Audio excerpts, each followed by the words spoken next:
உலகெங்கும் இருக்கின்ற top Tamil news நேயர்களுக்கு என்னுடைய பணிவான வணக்கங்கள். இன்றைய பதிவில் குரோதி வருஷத்திய ராசி பலன்களை பற்றி பார்ப்போம். குரோதி வருஷம் என்றால் அது சம்ஸ்கிருத பெயர், அதற்கு தமிழ் அர்த்தம் பகைக்கேடு. குரோதி என்பதன் பொருள் பகைக்கேடு என்று தமிழின் அர்த்தம்.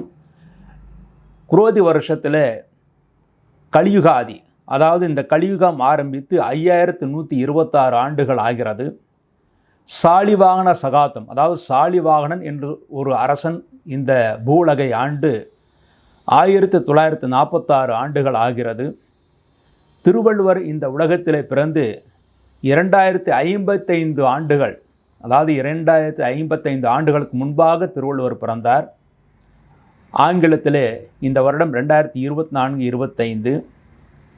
இந்த வருடத்தில் ராஜாவாக வருவோர், அதாவது ஒவ்வொரு வருடத்திற்கும் ராஜா மந்திரி என்றெல்லாம் வருவார்கள். இந்த வருடத்தில் ராஜா என்று போற்றப்படுபவர் செவ்வாய். செவ்வாய் தான் இந்த வருஷத்தின் ராஜா. மந்திரியாக இந்த வருடம் இருக்கக்கூடியவர் சனி பகவான். சேனாதிபதியாக சுக்கிரன் வருகிறார். மேகங்களுக்கு அதிபதி, அதாவது மழைக்கு அதிபதியாக சுக்கிரன். ஆகவே இந்த வருடம் நல்ல மழை பொழியும். சஸ்யாதிபதி செவ்வாய், அதாவது பயிர்களுக்கு அதிபதியாக இருக்கக்கூடியவர் செவ்வாய். ஆகவே சிகப்பு நிற பயிர்கள் நன்கு விளைச்சலை ஏற்படுத்தி கொடுக்கும். ரசாதிபதியாக குரு வருகிறார். ரசாதிபதி என்றால் ரசங்களுக்கு, திரவ பொருட்களுக்கெல்லாம் அதிபதியாக குரு வருகிறார். நிரசாதிபதி என்றால் திடப்பொருள்களுக்கு அதிபதியாக வரக்கூடியவர் செவ்வாய். ஆகவே தங்க, ரத்னங்கள் போன்ற விஷயங்கள், வெள்ளி விஷயங்கள் ஆகியவெல்லாம் சிறிது இரக்கத்தில் இருக்கும். தானியாதிபதியாக இருக்கக்கூடியவர் சூரியன். சூரியன் தான் தானியங்களுக்கு அதிபதி. பசுநாயகராக இந்த வருடம் கோபாலன் என்று சொல்லக்கூடிய கிருஷ்ண பகவான் வருகிறார். இந்த குரோதி வருடத்திலே மகர சங்கராந்தி, அதாவது எந்த வாகனத்திலே மகர சங்கராந்தி வருகிறார் என்று நிறைய பேர் கேட்பார்கள். குரோதி வருஷத்திலே மகர சங்கராந்தி பாலவ கரணத்திலே வருவதனால் புலி வாகனத்திலே வருகிறது.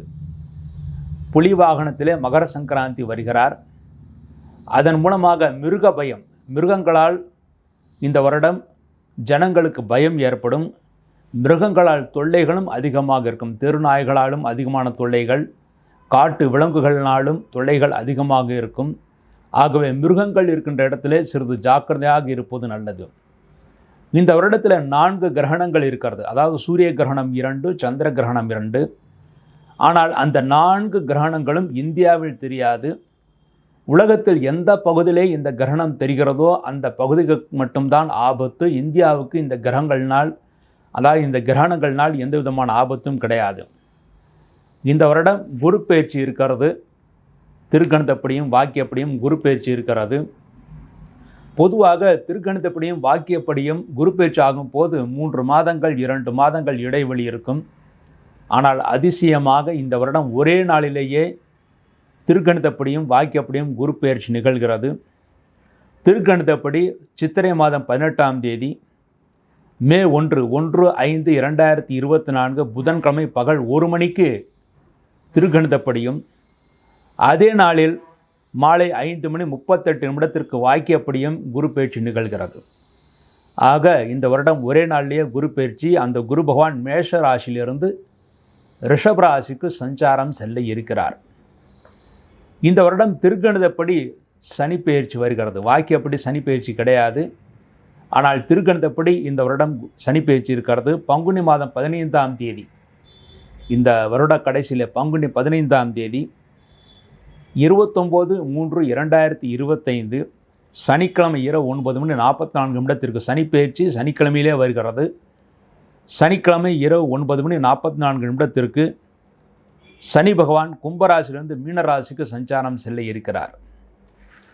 இந்த வருடம் ராகுகேது பயிற்சி திருக்கணிதப்படியும் கிடையாது, வாக்கியப்படியும் கிடையாது. ஆக பயிற்சிகள் இந்த அளவிலே இருக்கிறது.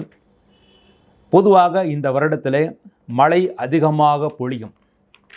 அதிகமாக மழை பொழிந்து நாடு சுபிட்சமாக இருக்கும். பல இடங்களில் வெள்ளங்கள் வருவதற்கான வாய்ப்புகளும் இருக்கிறது.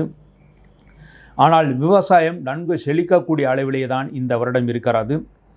வெள்ள அபாயங்கள் சில இடங்களில் இருக்கும். ஆனால் பெரிய சேதங்கள் வருவதற்கான வாய்ப்புகள் இந்த வருட ஆரம்பத்திலே கிடையாது. ஆனால் இந்த வருட கடைசியிலே மார்ச் ஏப்ரல் மாதத்தில் வெள்ள அபாயங்கள், நிலச்சரிவுகள் போன்றவற்றை வடதேசங்களிலே வருவதற்கான வாய்ப்புகள், அதுவும் முக்கியமாக ஹிமாச்சல பிரதேசத்திலே வருவதற்கான வாய்ப்புகள் இருக்கிறது. மேலும் இந்த வருட கடைசியிலே கடல் மட்டம் உயர்வதற்கான வாய்ப்புகள் மிக அதிகமாக இருக்கிறது. மார்ச் மாதத்திலே, இந்த வருட கடைசியிலே, அதாவது 2025 மார்ச் ஏப்ரல் இந்த மாதங்களிலே பெரிய பனிப்பாறைகள் உருகி கடல் மட்டம் உயர்வதற்கான வாய்ப்புகள் இருக்கிறது.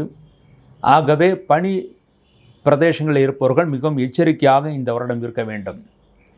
இந்த வருடத்திலே பெரும்பாலான காலங்களிலே குரு பகவான் ரிஷபராசிலே சஞ்சாரம் செய்கிறார்.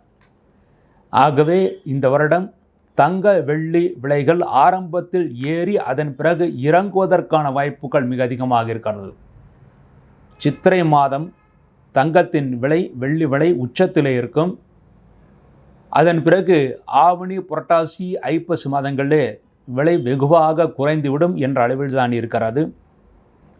அடுத்து இந்த வருடத்தில் ஷேர் மார்க்கெட் ஜூன் மாதம் வரை, அதாவது ஆணி மாதம் வரை ஷேர் மார்க்கெட் உச்சத்திலிருந்து அதன் பிறகு படிப்படியாக இறங்கிவிடும். ஆகவே ஷேர் மார்க்கெட் பங்கு வர்த்தகத்தில் ஈடுபட்டவர்கள் மிகவும் எச்சரிக்கையாக இருக்க வேண்டும்.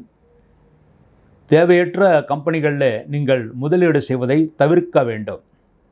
அடுத்து இந்த வருடம் முழுமைக்கும் ராகு பகவான் ஜலராசியான 12ஆம் இடத்திலும், கேது பகவான் 6ஆம் இடம், அதாவது மேஷராசிக்கு 6ஆம் இடத்திலும், அதாவது கன்னியிலே கேதுவும் மின்னத்தில் ராகுவும் சஞ்சாரம் செய்கிறார்கள். ஆகவே கடல் பிரயாணங்கள் செய்பவர்களுக்கு சிறிது எச்சரிக்கை தேவை.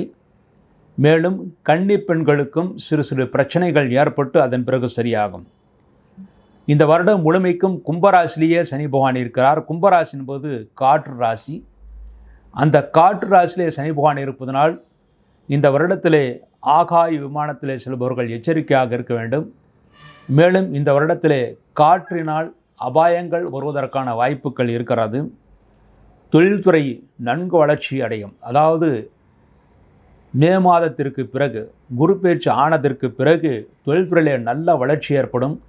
தாராள பணப்புழக்கம் ஏற்படும்.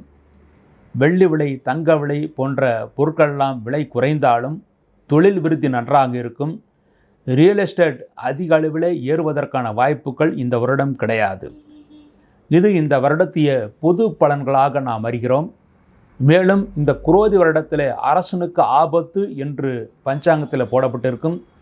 ஆகவே அரசியல் தலைமை பதவியில் இருப்பவர்கள் ஆரோக்கியத்தை நன்கு பேணி காப்பது மிகவும் உத்தமமானது. அதற்குரிய பரிகாரங்களை செய்துவிட்டால் அவர்களுக்கு எந்த விதமான பிரச்சனையும் ஏற்படாமல் ஆரோக்கியமாக இருப்பார்கள் என்பது உண்மை.